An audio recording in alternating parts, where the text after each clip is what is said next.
नजर। माँ, माँ। अरे क्या माँ माँ कर रहा है, बकरी का बच्चा है क्या? अरे माँ मजाक छोड़ो, मुझे फाइनली वो मेन चौराहे वाली दुकान मिल गई है।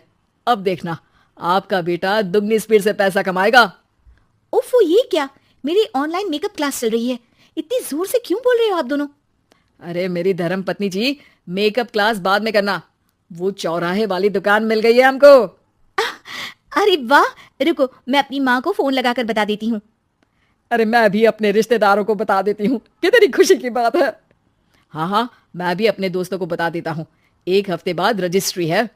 बस, घर में खुशी का मौका था। उन तीनों ने अपने अपने फोन उठाए और लोगों में बात फैलाना शुरू कर दिया। और रही सही कसर श्वेता बहू ने अपने पड़ोस में सबको बताकर कर दी। अरे वर्मा आंटी, अब हम भी जल्दी कार ले लेंगे, घर का रेनोवेशन होगा और ठाट से रहेंगे हम भी। अरे ऐसा क्या हुआ? लॉटरी बाटरी लग गई है क्या? अरे इस बार चौराहे वाली मॉल में हमको भी दुकान मिल गई है, दुकान नंबर 21, जो एकदम चौराहे पर है। अब ग्राहक बढ़ेंगे तो आमदनी भी बढ़ेगी ही ना। अरे वाह, कितनी खुशी की बात है।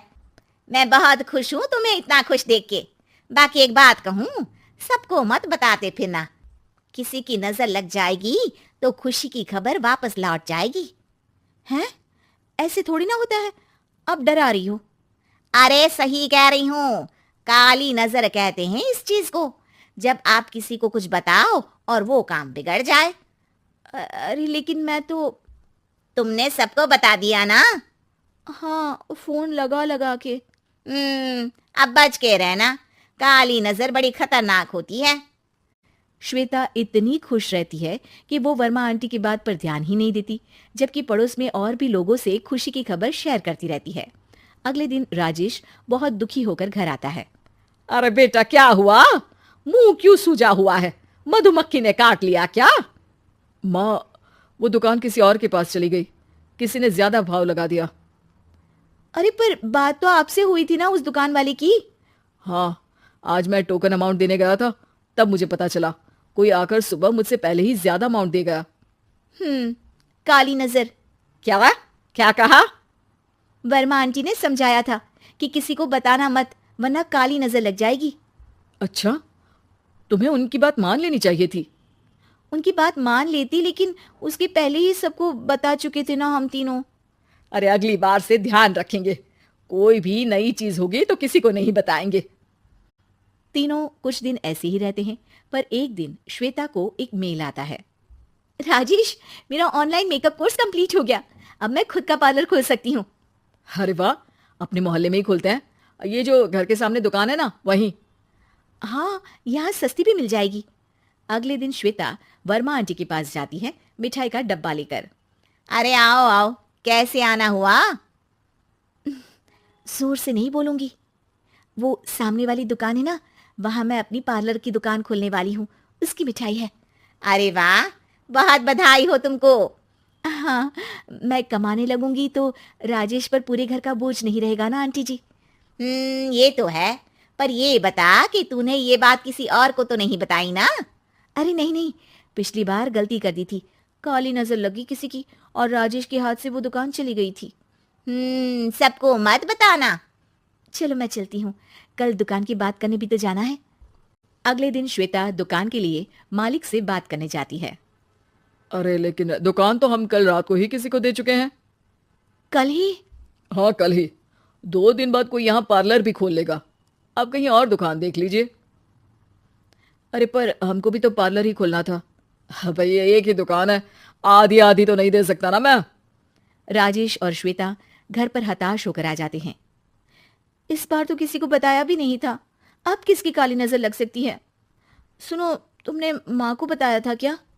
अरे कैसी बात कर रही हो, माँ की नजर थोड़ी ना लगेगी। पक्का तुमने किसी को नहीं बताया था ना? सिर्फ वर्मा आंटी को बताया था, उन्होंने ही मुझे किसी को नहीं बताने को कहा।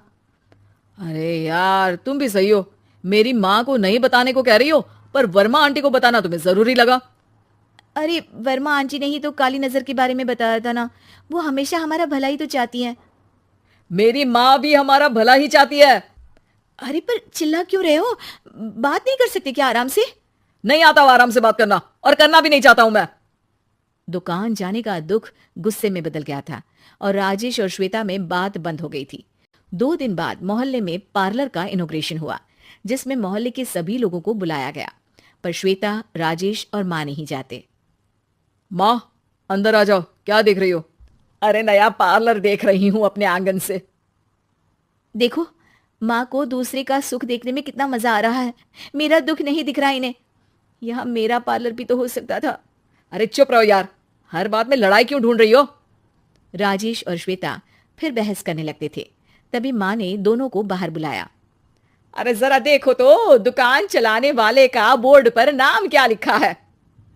श्रुति वर्मा।